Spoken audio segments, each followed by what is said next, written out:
What is the creepiest or most unexplained thing that's happened to you that you still think about to this day? 2 years ago, I flew from Canada to Australia to spend a few months with my girlfriend Emily and her mom, Lorraine. Emily's house was a small one-story place in Queensland with a big gum tree out front and cicadas that never seemed to shut up at night. Her room wasn't part of the main house. It was an add-on built behind the garage. You had to walk through the garage to get there, which meant every bathroom trip in the middle of the night required tiptoeing through oil stains and garden tools. For the first couple of weeks, everything was normal. I'd finally adjusted to the time zone, the heat, and the weird bird noises that sounded like broken toys. One night, around 1 a.m, I woke up for no reason. The first thing I noticed was that the entire room was glowing red. It wasn't like a light was on. It was deeper, pulsing almost. The kind of red that makes shadows look alive. I blinked a few times trying to make sense of it. Emily was asleep beside me, breathing softly. Then I looked up. There was something in the ceiling, a figure, black and moving. It was crawling across the ceiling beams, limbs twisted at impossible angles, jerking in fast, broken motions, like its joints didn't work right. It wasn't an animal. It wasn't human either. It just didn't move like anything I'd ever seen. I couldn't breathe. For a few seconds, I just froze. Then the thing's head, or what I thought was its head, turned toward me. I screamed. Emily shot awake beside me, confused and panicked. I pointed at the ceiling, yelling for her to look, and when she did, she screamed too. Instinct took over. I grabbed my pillow and hurled it at the thing. The second it hit the ceiling, everything went black. I don't remember falling asleep or passing out, but the next thing I knew,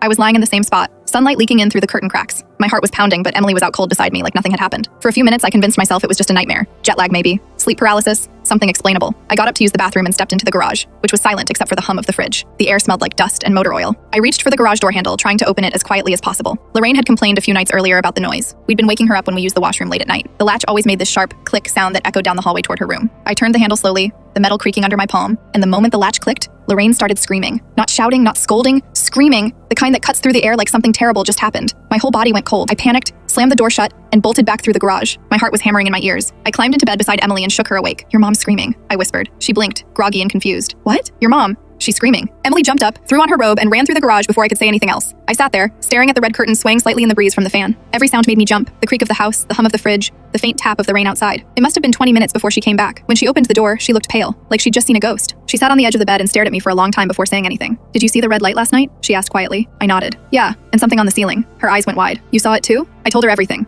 The way it moved, how it looked, how everything went black after I threw the pillow. Her hands were shaking. She said she'd seen the exact same thing but thought it had been a dream. Then she told me what her mom had said. Apparently, when I opened the door, the sound had woken Lorraine. She sat up, confused, thinking maybe we were sneaking around again. But when she opened her eyes, there was a black figure standing at the foot of her bed. It didn't move right away. It just stood there, hunched and shifting like it was breathing. Then it started to move toward her, slow, deliberate, like it was crawling without using its hands. Lorraine tried to scream, but before she could finish, everything went black for her too. The next thing she remembered was Emily shaking her awake, asking if she was okay. For the rest of the night, none of us slept. Lorraine insisted the figure had touched the end of her bed before everything went dark. Emily swore the red glow had come from inside the room, not outside. I couldn't stop thinking about the way it crawled, like it was twisting itself into knots to stay on the ceiling. We all slept with the lights on for weeks after that. Emily refused to go into the garage alone, and her mom kept a cross by her bed even though she wasn't religious. The red light never came back, and nothing else ever happened. But every time I closed my eyes in that room, I kept expecting to see something move just above me, waiting.